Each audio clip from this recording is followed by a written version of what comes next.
just these things I am not dealing with. They're beneath my floor. And, that way you have the time and the bandwidth. Right. Well, So it's and it's all kind of pointing the same way. it is, and it's hard to, you know, I mean, I know I've struggled for years with delegating because I don't feel like somebody else is doing it as good as I could do it, or I've Right. been disappointed because they didn't do it, or I had to go back and fix something, or, but at the same time, I can't do everything. Right. And, um, and this all comes back to hiring and, whether it's employees or subcontractors or whatever it is. And I think this is probably the direction I'm going to be going with the next blog post anyway, is kind of that, just because most of the time, um, we need somebody and we just pick up the first warm body that comes along and, give them a hammer and they don't even know which end to hold on to. Right.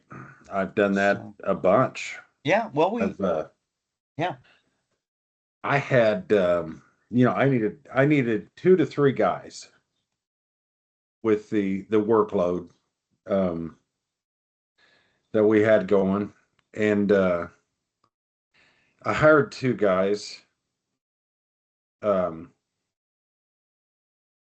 yeah, I hired 2 guys, and oh, they were disaster.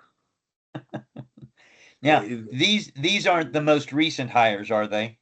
Well, I've had a set since then. I've had 3 guys hired since those 2, Okay, because and they're there all good. here a few weeks ago you hired four guys, Four two kind guys, of one and two that had been 2 and 2. a mason before, self-employed, and Yeah, so one of those yeah. sets of twos was a disaster, The first set of twos.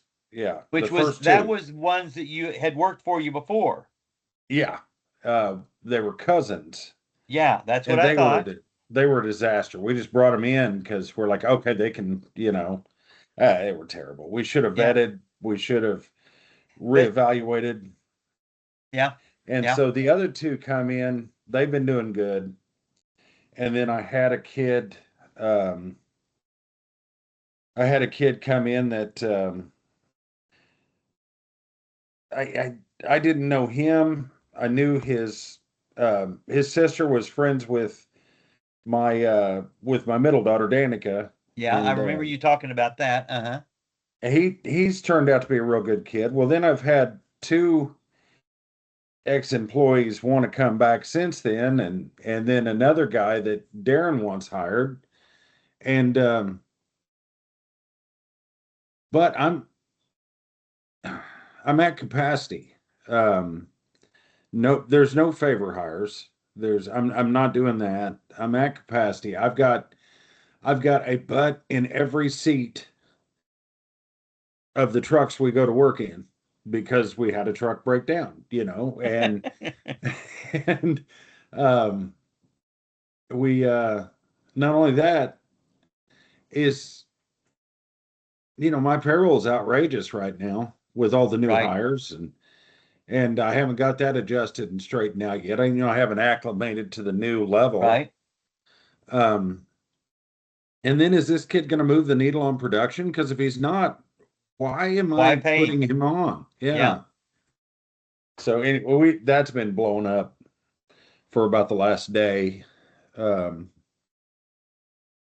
and I've put my foot down. I'm like, there's no place for him. There's no reason for him. There's no, And this is the one that Darren's wanting you to hire. yeah, he doesn't Well, want okay, us so to even, I'm thinking here, and this is more than likely the direction I'm going to go with the blog post, and part of that is going to be the process, and part of that is I'm going to, because it's been a long time since I've hired employees, and that's a little different than subcontractors, but not a lot, and um, but Dave Ramsey has like a 11 interviews before he puts somebody on. Right. And so where I was going with this is you were talking about this guy that you really don't need right now, but if you had a process for hiring, whatever those interview steps were, and you began that even now, with and with no false, I'm not looking to hire anybody right now, but I would love to sit down and you know get you on the books and kind of a pre-interview thing where you could begin to develop a relationship and or um, get an idea as to whether or not um, he is a good fit, and it may be as you went through that process, you would go, dang it, this guy would be better than two or three of the other guys I've got. Maybe Yeah. I need to look at letting one of them go and putting him on. So it's just, but we tend to approach this from a different perspective. I don't need anybody right now. I don't have time to do that. I'm not going to hire Right. anybody. So why should I even mess with it? But at the same time, then you get to a point where you need somebody. And so you pick up that first person that comes along and they may not be the greatest. Yeah. Not even close. Where we're at, kind of little binds we've got is that one of them's a college kid. Okay, August he'll be gone. Yeah. Yeah. This kid that Darren wants, um, he's he was supposed to leave for basic training yesterday, but he got in some trouble when he was like 15, 16. And so the Army has delayed that while they make sure of Review everything. the problem. Yeah. So and that may be a week, it may be a Right. month. But basically, he's not going to be around much longer. So there's Yeah. really not much need to put him on if you don't need him Yeah. and or spend time. But I do think there's some possibility of having that, beginning to build that pool of potential. Um, That lady back there tells me that all the time. well, and quite honestly, well, you need to incorporate that lady back there in the process. Yeah, I'm not dumb. What you say? She said, I'm not dumb. No, she is not. She's very smart. Well, but to that point, and I know that I need to go back and do a little bit of research because and that's probably part of where these blogs are going to go. But Dave Ramsey has different people do the interviews. Yeah. And there's certain things that they have to boxes they have to check or whatever before they go to the next level. Now, of course, they've got probably hundreds of potential applicants, right? I've talked to a lady. Okay, so we're getting ready to do Financial Peace University at our church again in the fall. We've done it multiple times over the years, but when COVID hit, we put it on pause just because the church wasn't sure. We just weren't going to open it up for a short period of time there. But that kind of got me out of the routine of doing it every year. Plus the fact that several of the people at the church had already gone through it, and so we had a smaller number of people interested. But now that we've changed denominations and we've got new people coming and different people coming, and I've had several people tell me that they would like to do it, I sent an email to Financial Peace over the weekend and got a call back.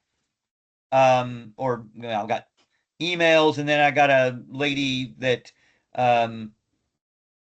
both left me a voice message and an email, and then I scheduled a meeting with her yesterday.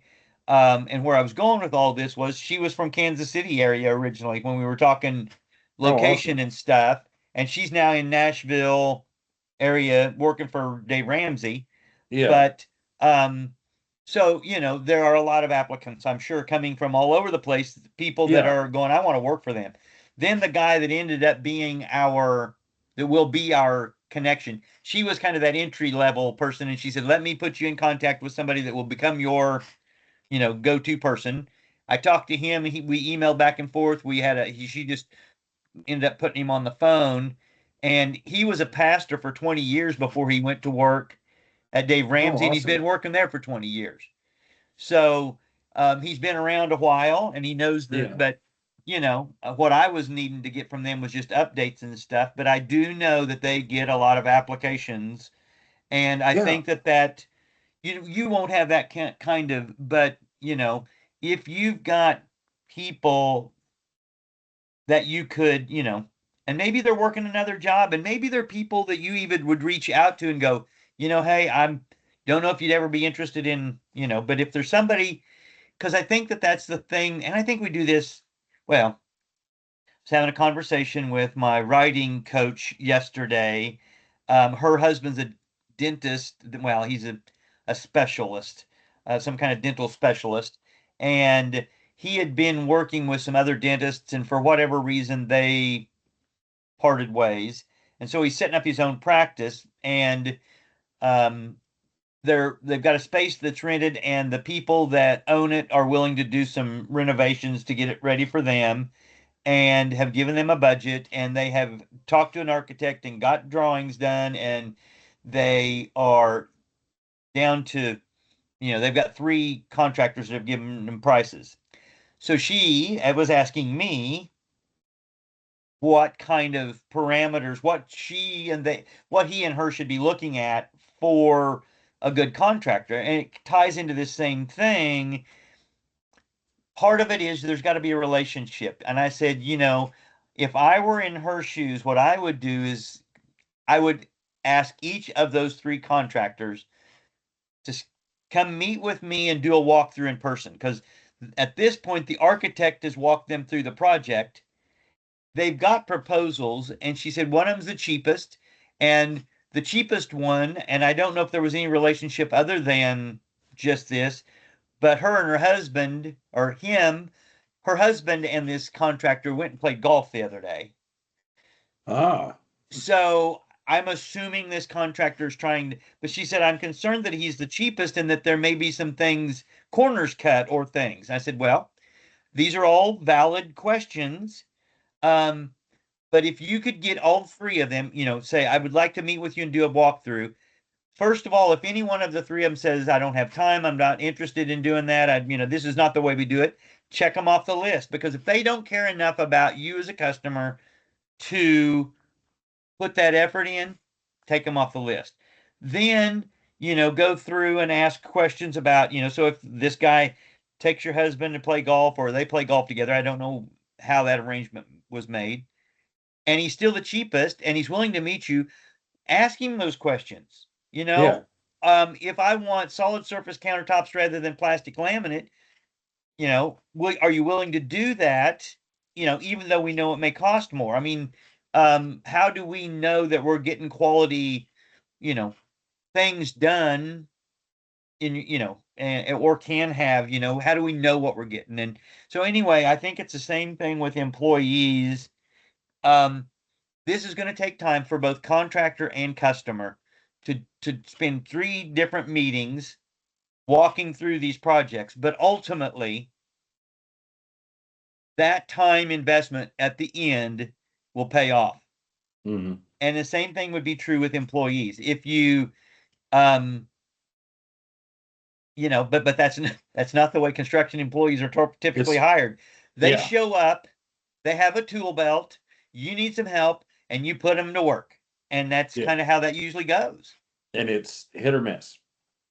1 out of 100 turns into I was going to say it's more employee. miss than it is hit. Yeah. Yeah. It's I look at this whole setup different than most people, because I've hired and fired probably 500 people. Mm-hmm. It's just part of it. When we were doing commercial, I was hiring and firing half a dozen people a week. Right. I mean, that's just what you were getting, and that's just the way the game worked. So, but right. But if you can do something different on the front end, mm-hmm. Whatever that might be, and just simply having that pool of, and that going through that process, and and even if it's somebody that just comes to you, or like this, like say there are all the different things. But to this point of Darren and the guy that he's got, you know, you're not going to get a week or two out of him, month maybe at the most, unless they say, sorry, your problems are, we're not going to Right. let you join the military. Well, if that were the case, then it would be different. But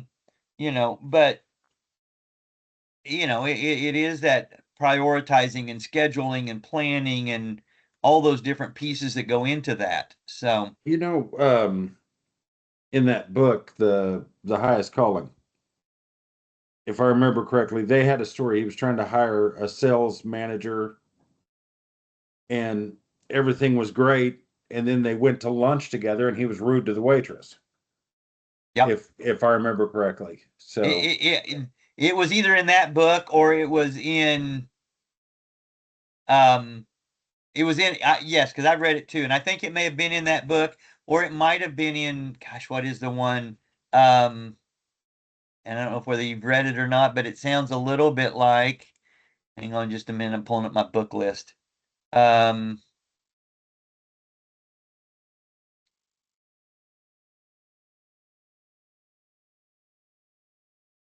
Oh gosh, what is that one? Humble, Hungry, and Smart is the 3 topics in it. You haven't read that one? Because it sounds an awful lot like it too. But that's not the name of the book, but Ideal Team Player. No. I haven't read it. Well, you should. Yeah. Is it a good one? Yeah, and it's written a little bit like, I was pulling it up here so I could get the author's name. Of course, it's pulling up a little slow because we're on a call. Yeah.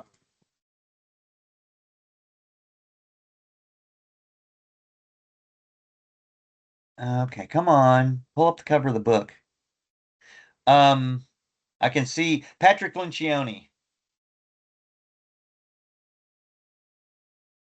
is the author, and he's written several books like this.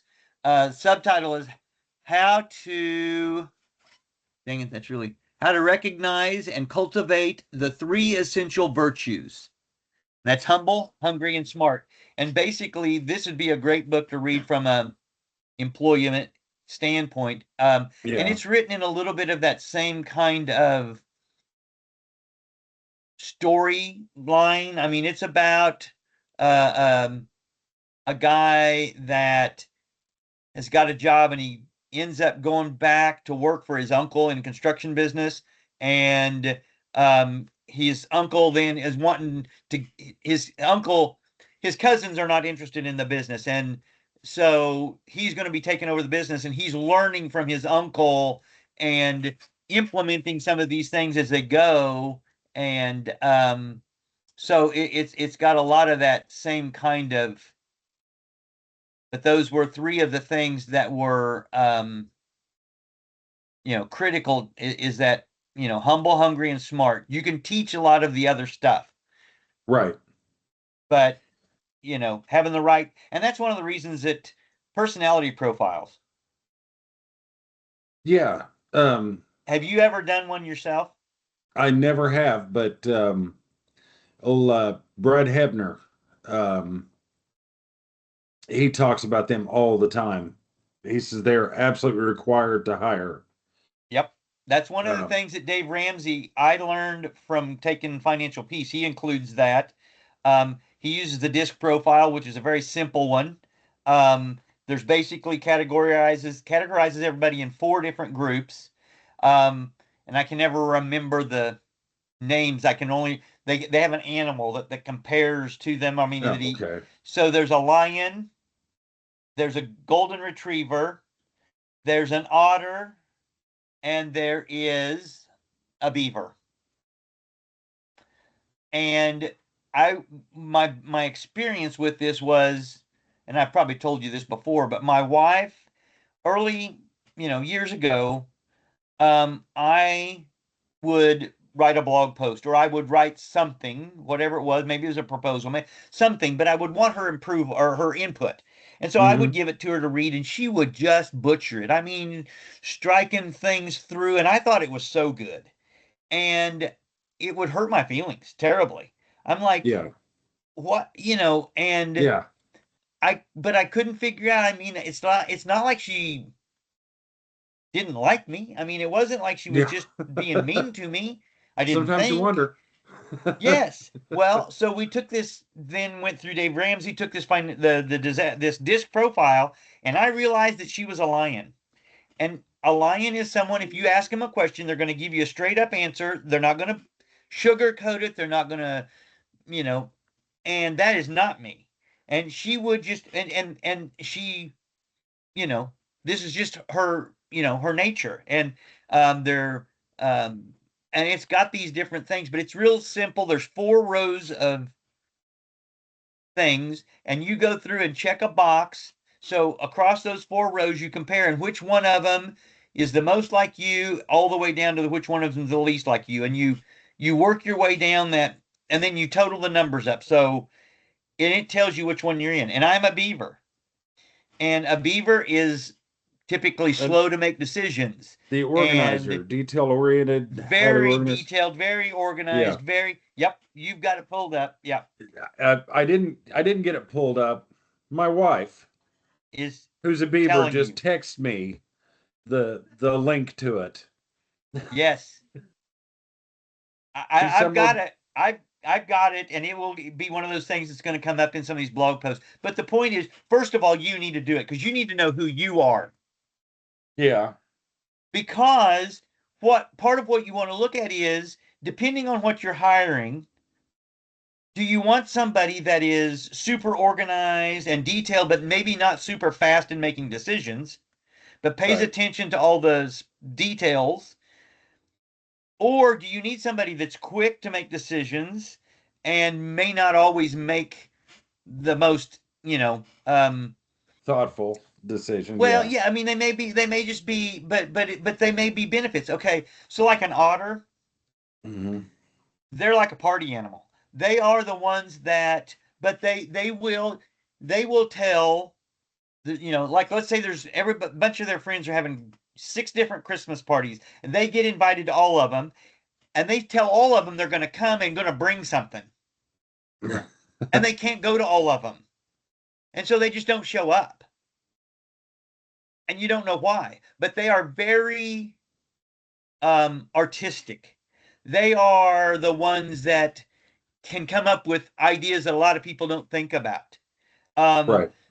So if you know their pros and cons and you go, okay, I need somebody that can design some new stuff that maybe I wouldn't even think about, maybe they're the right person. And so, but having that kind of thing early on would be one of those things that you could go, okay, I've got somebody that is interested in a job. They've come to me and they said, I'd like to work for you if you're hiring. Well, I'm not hiring right now, but here's some stuff you can take this, fill it out, and get it back to me, and I'll consider it. You can begin to go, okay, this guy is not a fit, or hey, this might be something, down the road. Another thing that I do with subcontractors or people that I don't do it with, I do it now, but in other words, you wouldn't have had this experience. But even like with Emily, I take my core values, my list of core values, and then I've got a blank space underneath of them. And I say, all right, I want you to go through, and it's got instructions at the top of it. Write what this means to you in a few sentences. I can go through and read those responses to those core values and go, this guy does not get me at all. Yeah. Or this person, that's almost exactly what I wrote. Those kinds of things just check off boxes that move them up or down the list. And that's the kind of thing that can be done without an extreme amount of time on your part at this point, but yet at the same time begins to kind of develop a pool of potential employees that, maybe they're working somewhere, but they're just looking for a change and they've come to you. So it's not like you need to put them on right now or lose them. And it's not like you need somebody right now, but you begin to process that And so I think those would be good things just to get ahead of the curve, kind of a deal. You can start to kind of Right, craft your team a little bit. right. And one of the things, back to what you were talking about, going out to dinner with somebody, that's another thing that a lot of times, I mean, I don't know that Dave Ramsey does it himself now, but used to be at least, him and his wife would go out to a meal with the person and their spouse. Because the spouse also plays into who that person is. Sure. And it's, it's not like you are setting them down and interrogating them, but it's a side interrogation. You're just getting to know, more about them and how they operate. And to your point, that guy was mean to the waitress. Yeah. This is not somebody that you want to bring around. Yeah. Yeah. That would be, I know that would be a disqualifier for me. Right. That would just.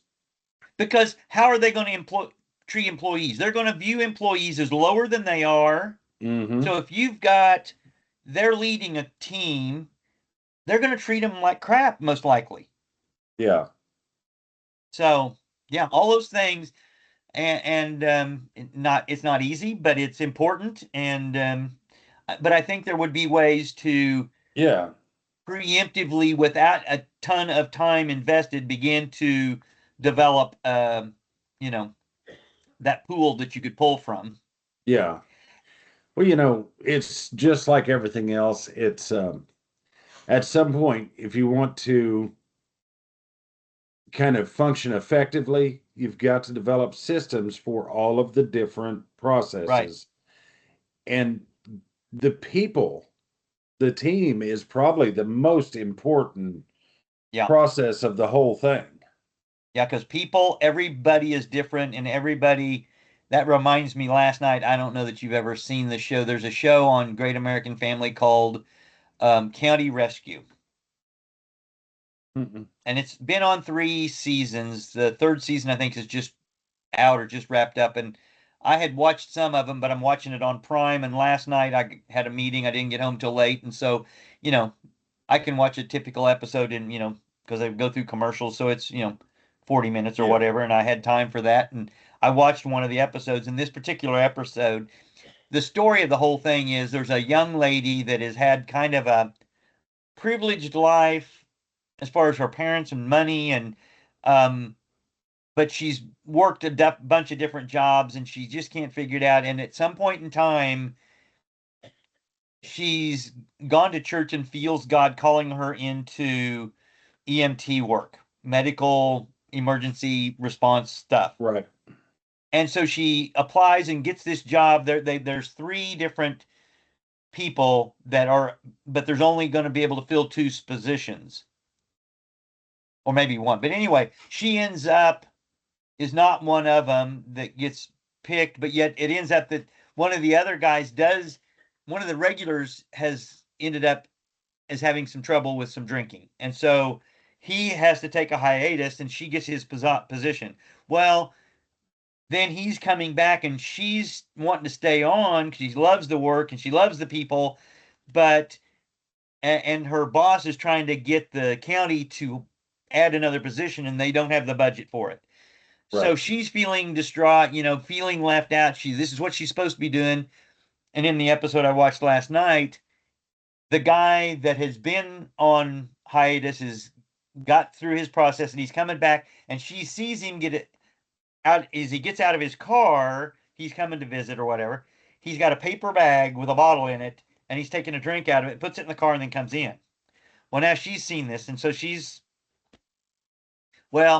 ends up finding out that, he's coming back and she's going to lose her job or whatever. And then he's filling in a temporary position and she's concerned about him. And so she rats him out. Well, finding out it was iced tea in a bottle and it was hurting. It was cold. So he'd put it in this bag, his lunch bag of his daughter's.